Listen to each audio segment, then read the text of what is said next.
Well, in this blues I'm singing, there's a lesson to be learned. Don't go around smoking unless you want to give. Hey all! Welcome to Sing Through the Smoke, a video series on how to kick the habit with our voices. My name's Josh Locke, I'm 27 and I'm a singing, guitar, tutor as well as performer. So into our 4th week of me not having a cigarette. It's been 26 days. I'm noticing it less and less.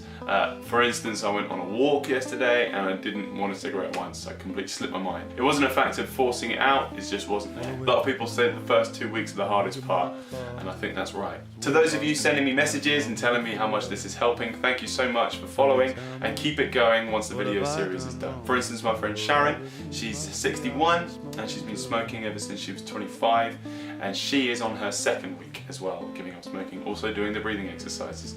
Well done, Sharon. And without further ado, let's see how I've been doing this week. Had another gig yesterday, and I was looking at people during the breaks when they were going out for a cigarette, and I kept thinking, oh man, I envy you. But then I realised, switch it around, because there's a statistic that I've read that says 70% of smokers wish that they could give up. My doctor told me that same statistic. So I tried to switch that around and make them feel like, no, those people outside envy me. They envy being able to not go outside and to say no. So that was a bit of a watershed moment. I feel good about myself after that. Now, if you remember from part 3, we were doing a balloon exercise for our breathing. And I've been using that and being able to inflate the balloon with less breaths and everything like this, which really helps when I'm doing this. Oh yeah! One downside to quitting is I've noticed that my singing voice is getting worse at the moment before it's going to get better. In the middle of gigs I'll find that I'm out of breath, I won't be able to hold notes so well, and by the end of it I'll just have lost my voice completely. However, on a positive note, I am finding that I definitely have so much more energy! Oh my god, my old backy pouch. I suppose one cigarette wouldn't hurt. Well, I guess Hulk smash! No cigarettes. I'd like to say a massive thank you to Tom Rout for the beautiful video intro you saw today. If you'd like to check out more of his stuff, check out the link below. Now for our breathing exercise, we're going for something a little bit different this week. This is what we call a pranayama, which is actually a yoga breathing exercise. This has been less of a singing exercise for me this week, and more of a different way to calm myself other than cigarettes. This one's called Nadi Shodhana. Take our right hand and put it into Vishnu Mudra, which is our first finger and our middle finger touch our palm.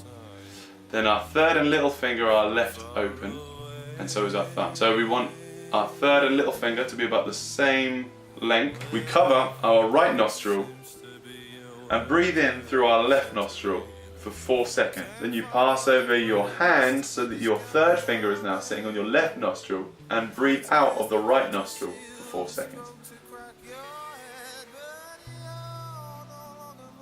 Now breathe in through the right nostril, then cover up your right nostril and go over to your left nostril and blow out for 4 seconds.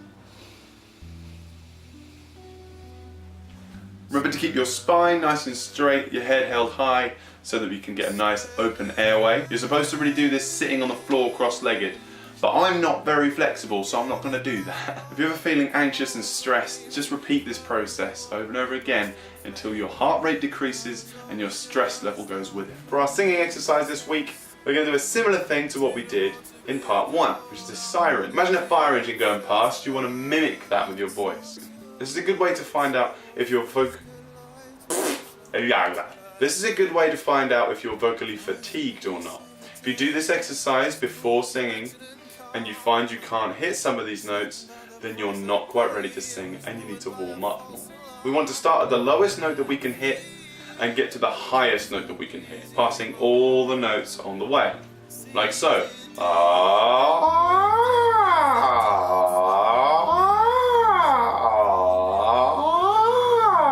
You can also use this as a warm-up technique in reverse. We keep our mouth open wide and start from high and go down to low.